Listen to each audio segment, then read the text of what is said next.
So what is Tempe Accelerates? This is a wonderful opportunity to give the presenters and the various areas that are presenting your comments. That's really what this is all about. This is a constructive process to help all the different areas of the city come together and help us all achieve our goals. Tempe Accelerates is a way to present our overarching goals and achievements to make Tempe a better place. We will be discussing the cardiac arrest survival rates and our council priority of being safe and secure. These measurable goals operationalize the 5 council priorities for our cities, such as safe and secure communities, quality of life, sustainable growth and development, financial stability and vitality, and strong community connections. So our performance measure is number 4.11 to achieve a tree canopy of 25 trees per acre on our as an average on our city properties. This is an opportunity for the community and Tempe employees to participate by offering ideas and solutions, as well as asking questions about how to reach our targets. I'm going to talk about 2 performance measures that focus on energy. The first one is energy reduction. So this is a dashboard showing the Kiwanis Recreation Center after the solar carports were installed, and the pink area shows you all the energy consumption at the Kiwanis Rec Center, and the green bars show the solar panels, the solar energy production. The sessions consist of presentations from different departments and partners that show the goal's current measure as well as our target for the future. The departments also discuss the efforts and strategies we are making in order to achieve our desired performance. And so we have a very visionary goal, and that is to reduce fatal and serious injury crashes to 0. So we're here to talk about feeling of safety in parks, and the specific council priority that looks at or is under is safe and secure communities. Join us for Tempe Accelerates, a series of data-driven collaborative strategy sessions to explore how these goals help the community and what we can do to reach our targets.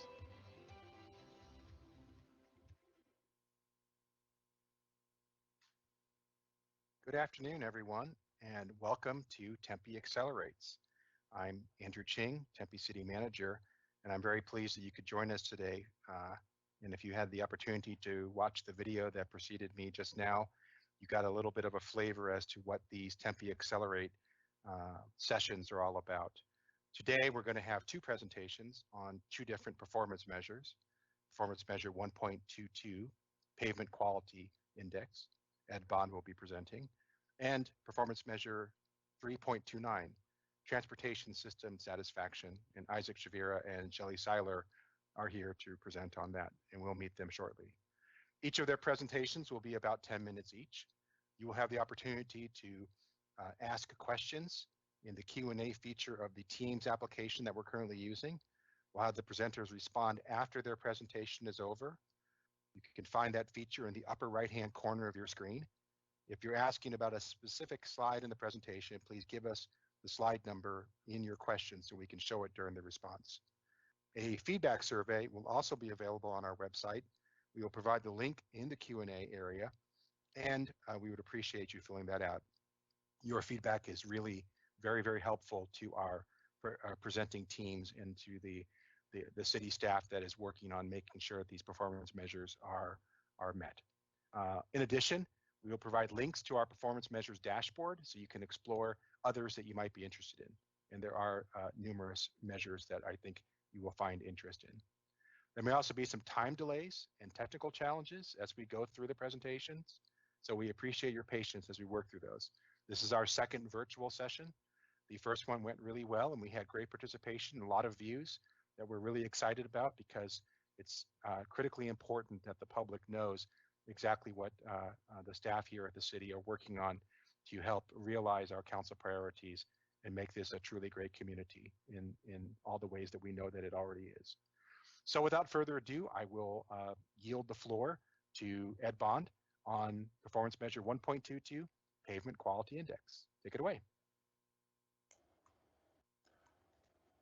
Hello, everyone. My name is Ed Bond. I am Senior Civil Engineer for Transportation Maintenance, and I oversee the Pavement Management Program for the City of Tempe. So let's start with our presentation. Next slide, please. Performance measure 1.22 is for Pavement Quality Index. or PQI. So PQI is a numerical representation of the quality and condition of the pavement network, and it's based on a scale of 0 to 100. The goal of this performance measure is to achieve adopted standards for PQI that is equal to a citywide average rating of 70 or higher across all demographic categories. Next slide, please. So why does this PQI matter? So pavement is an important means of transportation for our residents and visitors. The improvement of pavement condition is one of the top council priorities and one of the top requests from our resident satisfaction survey. Pavement failures such as potholes, cracks, and other conditions contribute to uncomfortable and dangerous travel conditions. So our goal is to have streets with a high PQI score. Roadways with a high PQI are free of these pavement defects and allow for emergency vehicles to travel quicker and safer to calls for service. It allows passenger vehicles to travel more comfortably with less wear and tear on the cars. It allows for reduced amount of road noise. Vehicle safety and handling is improved, and a high PQI score ultimately yields in lower cost to maintain the pavement and reduce future budget requests. Next slide, please. In order to determine what we repave, where we repave, and the type of resurfacing we perform, we collect pavement performance data. So this pavement performance data is collected on every street in the city of Tempe every 3 years, irrespective of the population demographic that the street provides transportation services to. So all local and collector streets north of the US 60 are collected during the first year. All local and collector streets south of the US 60 are done the second year, and all arterials are completed the third year. So we set a target PQI of 70 because this is the midpoint of the satisfactory range from the ASTM D643311 standard. So this is a standard that is used by agencies across the country to establish a uniform method of rating asphalt and concrete pavements.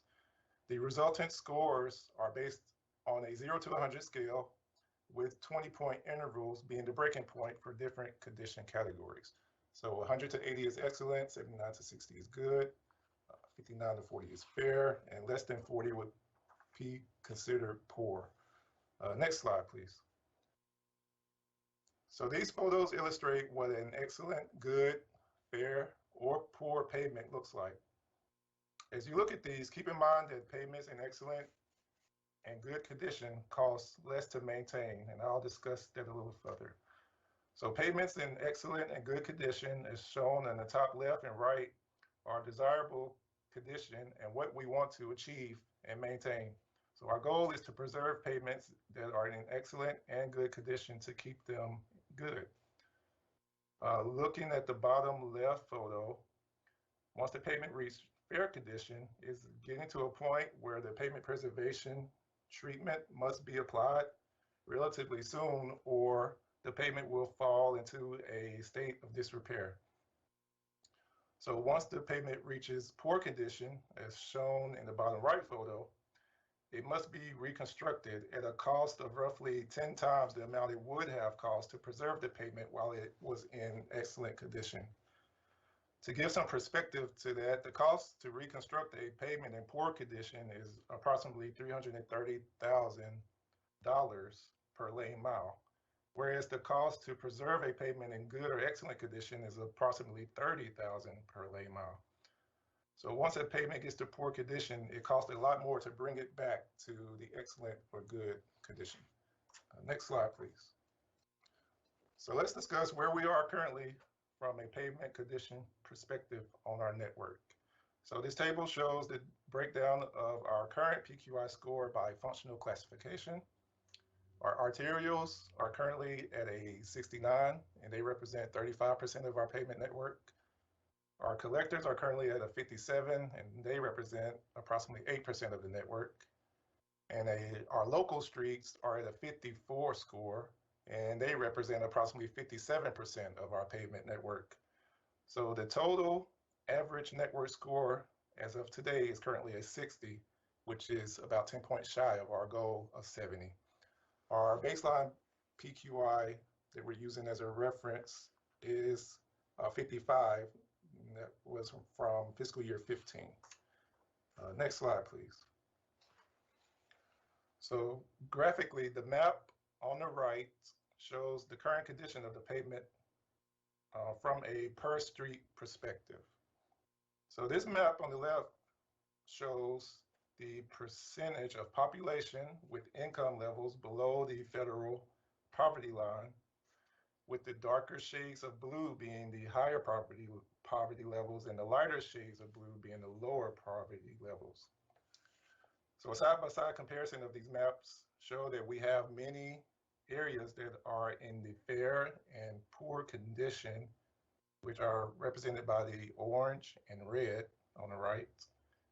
So we have many of these fair and poor condition areas that need to be improved across all of our poverty levels. Next slide, please. So let's discuss how we manage pavement performance.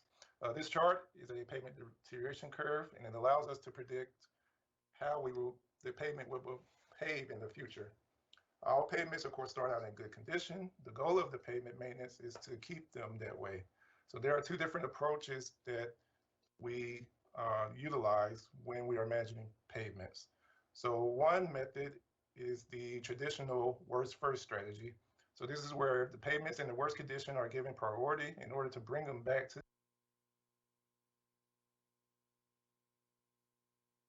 good condition, as shown by the blue dotted line. So this is typically done by either a reconstruct or a mill and overlay. So our pavement network here in the city of Tempe is an older network. So we simply, cannot afford to only do a worst first strategy, because we will end up spending all of our allocated budget on only a few locations. Hence, the pavement in good condition will also be allowed to further deteriorate. So the other method that we utilize in pavement management is the asset preservation approach. So this is where pavements in good condition are resurfaced while they're still good in order to keep them that way. So this is typically done by seal coats and slurry seals and fog seals of the sort.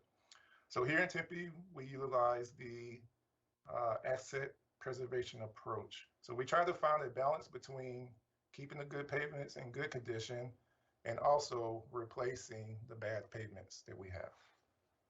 Next slide, please. So this chart also is a pavement deterioration curve, and it just illustrates that over time, as the condition of the pavement decreases, the cost to restore the pavement increases. So it's very important for us to preserve the pavements that are in good condition so that they don't get to a point where they need to be reconstructed. Next slide, please. So let's talk about where the pavement program is as of now from a budget perspective.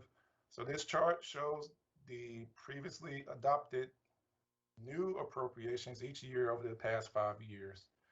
So in FY17, we were appropriated 5 million. In 18, it was 6.5. And 19, it was 5.3. So in FY20, it was 6.9. Then last year, or this current fiscal year, we were appropriated 4.3.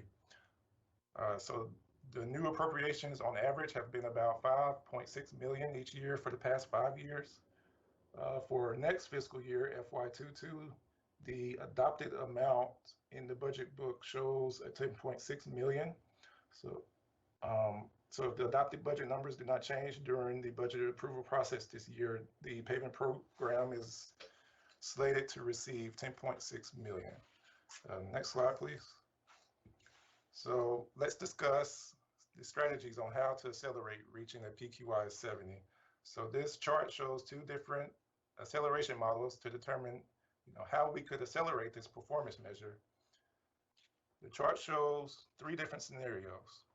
It shows 2 acceleration models and one in our current adopted budget. So we want to give at least 2 different options based on different spending limits each fiscal year. Acceleration model number 1 in blue represents $15 million per year for the next 6 years. And under that budget appropriation, we are expecting to reach a score of 70 in the next 5 to 7 years, or approximately FY27. So acceleration 2 in green represents 12 million per year for the next approximately 7 to 8 years. And we're expected to reach a 70 during fiscal year 28.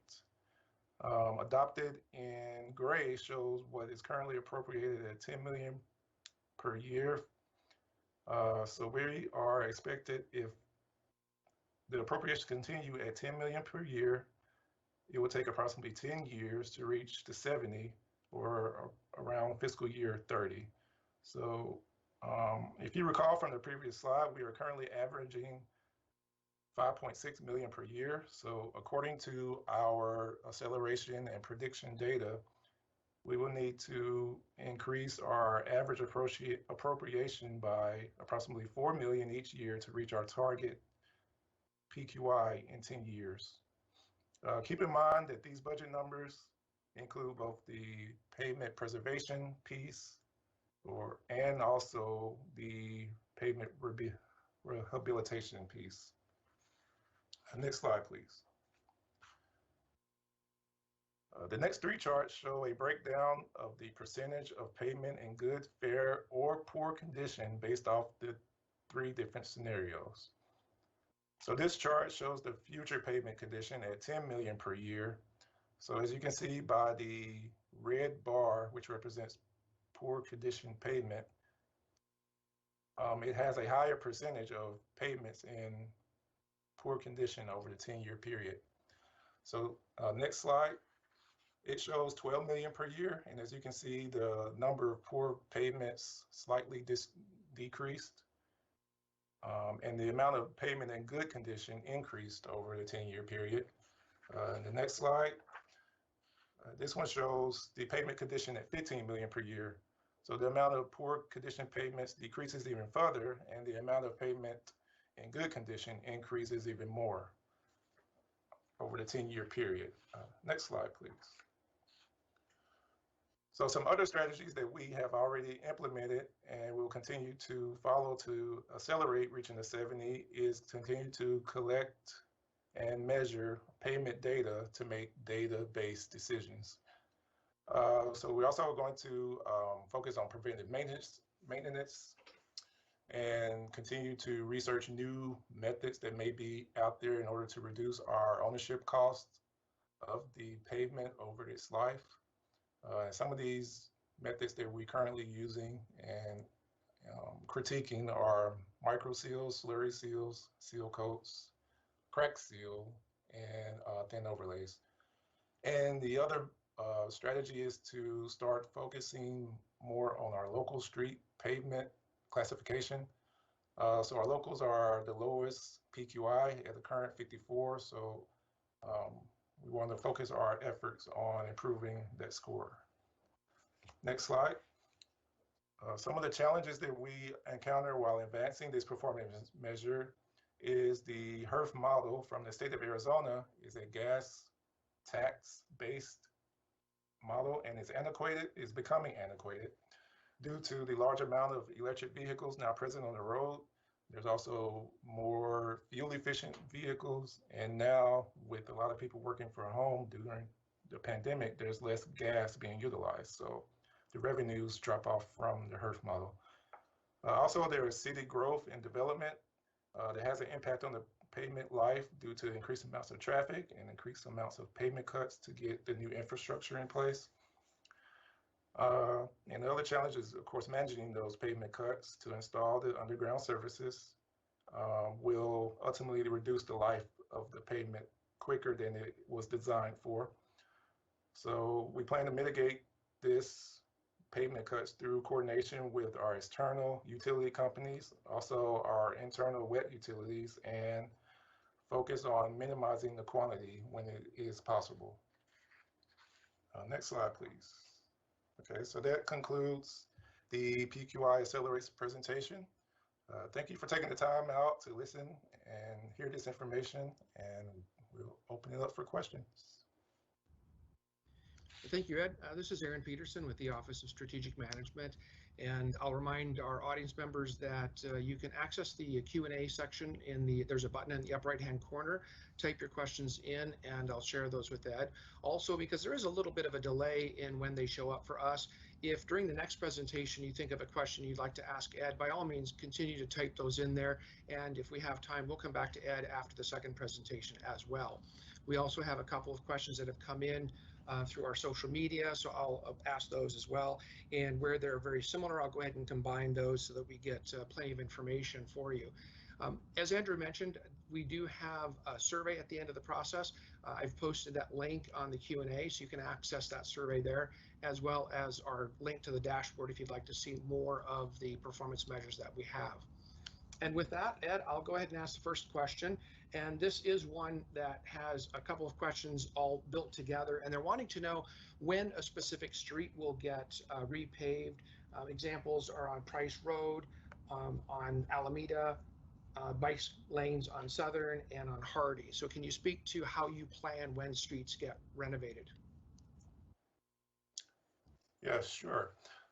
So as I mentioned earlier, we collect pavement data on a 3-year cycle. So each year that we collect data, we analyze it, and we determine what the average PQI score is for each street segment. And then from that average PQI score, we look at our budget available, and we pretty much look at the PQI and the budget, and then determine which streets we can actually afford to get done based off their PQI score and the amount of pavement that each segment contains. And then we develop our schedule based off the anticipated cost for that segment and the budget limit. So in regard to those specific streets, we have a website that shows our current plan, our current 5-year plan, through our performance dashboard. And everybody is more than welcome to take a look at that and to see when a specific street may be scheduled for resurfacing. Thank you, Ed. I went ahead and posted the link for that as well. So if any of you want to go out and look at what the schedule is on when the different streets will be fixed, then they can see that website as well. Another question that came in, and I'll paraphrase this, from Adrian Bradley, and they're interested in how we decide to use a black asphalt over a lighter color of material that might reflect sun, and they reference an ASU study from the 1990s. So could you answer that question as well, please? Sure.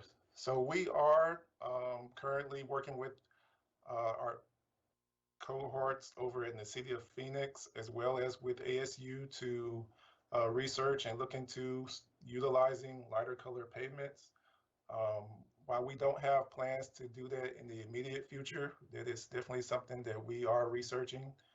And if it is something that we feel like would be in the best interest of cost effectiveness and extending the life of the pavement, as well as the benefits for the environment and the heat island, that is definitely something that we will pursue. Thank you. We have another question that has come in, which is similar to that. Are there any plans to use the gray coat being tested in California that lowers the pavement temperature?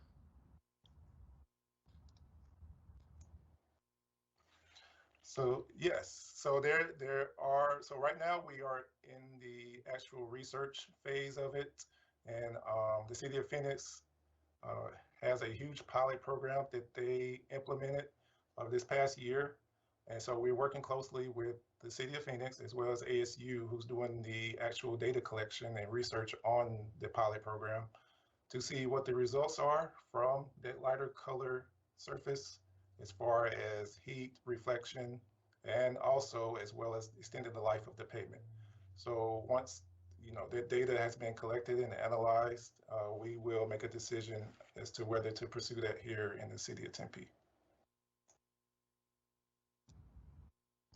Great, thank you, Ed. Those are the questions that we have right now for Pavement Quality Index, and I'll remind you that you can ask additional questions later on in the presentation, and time permits, we will come back to Ed and he can answer those later in the section. And again, you can access that with a Q&A button in the upper right-hand corner of your screen, and you can also see those links that I've provided to our survey question, our dashboard for other performance measures, as well as these specific projects for pavement reconstruction. And with that, I'll turn it over to Andrew. Thank you, Aaron, and thank you very much, Ed. Great presentation on a really important topic. Next, we will turn to our second presentation. That is regarding performance measure 3.29, transportation system satisfaction. We have Isaac Shavira and Shelley Seiler. Good afternoon, everyone. My name is Shelley Seiler, and I am the Interim Community Development Director.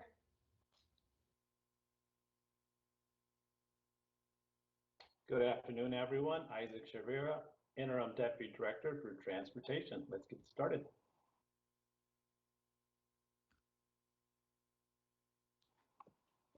So a huge thank you to staff and the community at large who are joining us this afternoon and have taken time out of their busy schedules to share and collaborate with us. Today,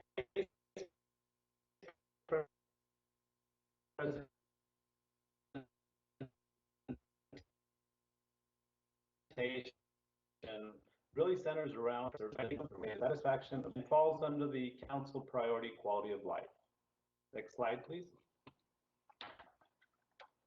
The performance goal I will be speaking about today, or we will be speaking about today, is to achieve ratings of very satisfied or satisfied with the overall satisfaction with transit systems in Tempe, greater than or equal to 80% as measured by the City of Tempe Transit across all demographic categories. Next slide, please. So why does this measure matter? The strategic priority is important because it supports the city's sustainability goals. It also assists with air pollution reduction and reduces traffic congestion, while also improving the quality of life and giving more travel options for all the people in our community. Next slide. So what is our target? As you can see on this slide, our target is to achieve ratings of very satisfied or satisfied with the overall satisfaction with the transit system in Tempe equal to or greater than 80. And also you can see that on the slide where we are today at a 58. So we've got some work to do, and we know that, and we've measured that this last year, and our baseline target was measured in 2016 at 69%. So we've seen some decreased satisfaction, and later on in the presentation, you'll see some of the strategies that we've put together to help us move towards that 80%. Next slide.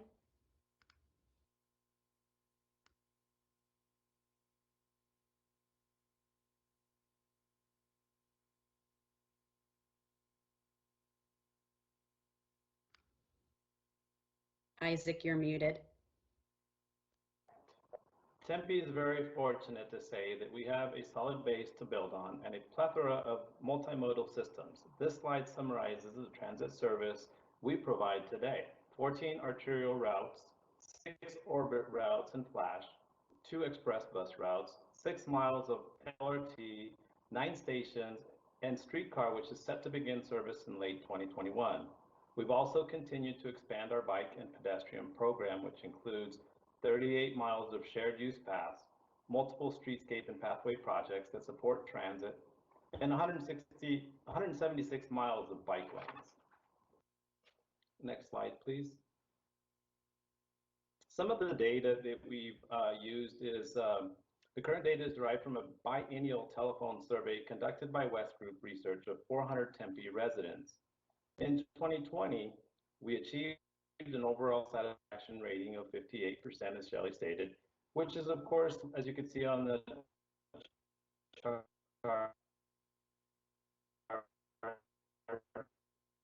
to the right, is 2022. We will also review the questions in the spring and make any necessary changes. We try to change the wording of we try not to change the wording of a question so that we can continue to have comparable data from year to year. Next slide, please. So this is a quick demographic overview of two data sets taken from the survey I just mentioned. One of the data sets is the average transportation system satisfaction by zip code, which is the one there in the middle. And as you could see, the darker areas in purple are the very satisfied, and the lighter purple, bluish colors are very dissatisfied. The other data set used, the map on your right-hand side, is the percent of population with income below the federal poverty line as noted in the American Community Survey. One of some notes to take is on the left-hand side in the community survey, the higher percentage of respondents are basically outside of the poverty area. And one of the opportunities, as you can see on the right-hand side, is to focus our efforts in the dark green area on the right-hand side of the map to be able to look at whether it's accessibility to our transit system or basically accessibility to making sure that there's respondents to the survey. Next slide, please. So as mentioned, we have strategies that we've identified to help us move back into that 80% category or target number. So the strategies fall into three categories: planning, operations and maintenance, as well as education.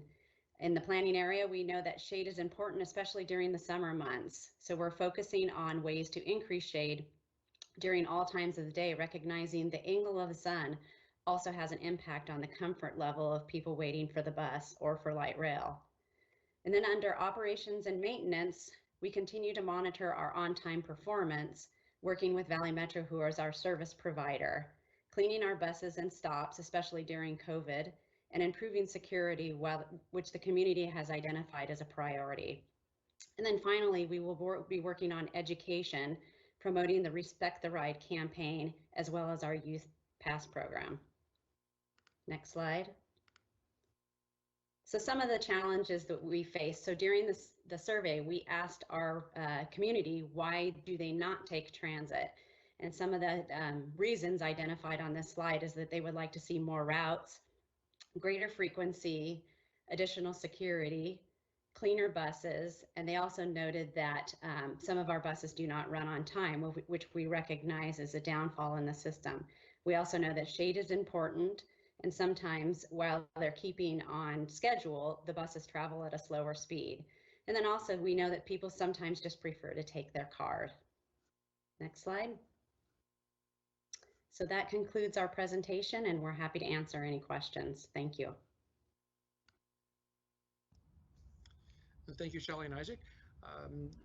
Currently, we don't have any questions in yet, so I would remind you that you can access that button in the upper right-hand corner, the live Q&A, and you can ask questions in that area if you have some interest in that. And it does take a few moments of delay, so what I'll do is remind everyone while we're waiting for that we have the link to the survey published on the Q&A, so you can please access that. We really appreciate any feedback you can provide. Also, you can access the dashboard, see all of the performance measures that we have, and then the pavement quality map as well, so you can see additional information on that if you have some interest in doing so. And with that, I'll turn the microphone back over to Andrew, and if any questions come in, I'll be glad to jump in and share those with you. Thank you, Aaron. I appreciate that.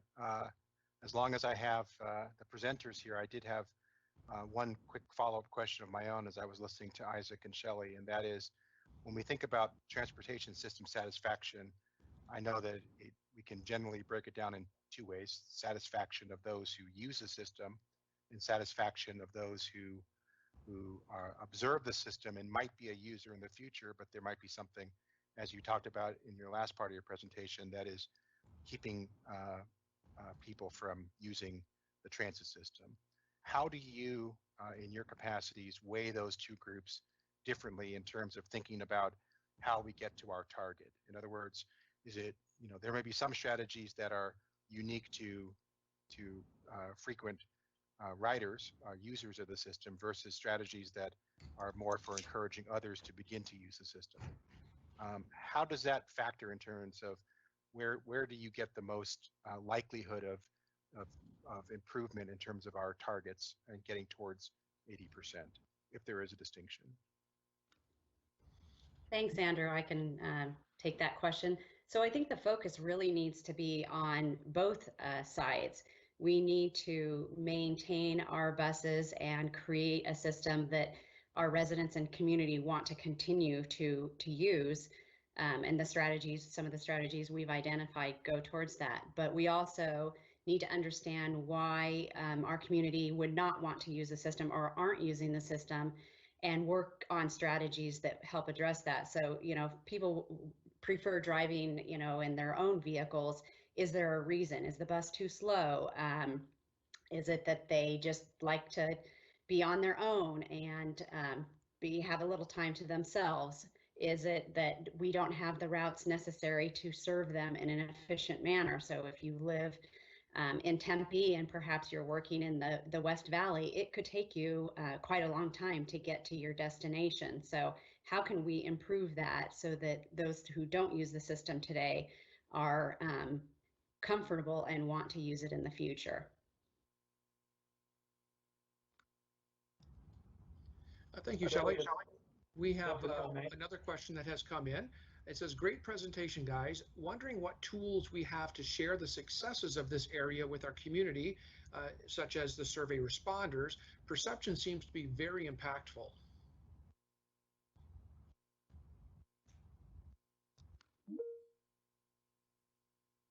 Sorry, Aaron, can you repeat the question? I'm sorry, I didn't get the first part of it. Sure, yeah. It says, wondering what tools that we have to share the successes in this area with our community, those that respond to the survey. Perception seems to be very impactful. Sure. So we work both with our public information office and our neighborhood services office to help us promote the system and identify the successes as mentioned. So through our website, through social media, we have programs in place that kind of just put out there what we're doing with it and the satisfaction with the system. So definitely something we can continue to do and we will focus on. Thank you, Shelley. And once again, we do not have any additional questions, so I will turn it back over to Andrew.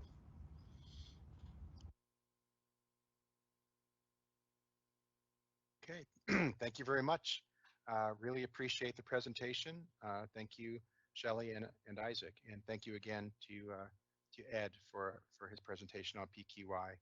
I hope for those of you who are joining us for the first time, or even those who have seen this before, get a real appreciation for the degree of attention to detail and the care and the concern that staff really brings to these issues. Organizing around a performance measure and looking to utilize data to prove that the outcomes can flow from the strategies that are implemented is really all a really important focus of our organization. And the presentations you just heard are great examples of that, and how we are moving the needle in all kinds of different ways to try to get to the outcomes that we believe move us all the more closer to achieving the council's strategic priorities. So that's what we do, and we do this on a regular basis, and we are streaming them both live on Tempe 11 and online, and it's also rebroadcast multiple times and is available in our digital library online through Tempe 11 as well. So I really appreciate, again, all of you watching. We will have our next live session on March 4th, 2021 from 2 to 3 p.m., where there will be a presentation on performance measure 3.06 on quality pre-K enrollment and 3.07, third grade reading level proficiency. I want to give a special thanks this afternoon to Megan Hutchison, our producer, and of course to Aaron Peterson, our question master, and for all of the work that he's done in helping make this a reality today as well. And thank you again for tuning in and to our presenters. Appreciate it, and see you next time on Tempe Accelerates.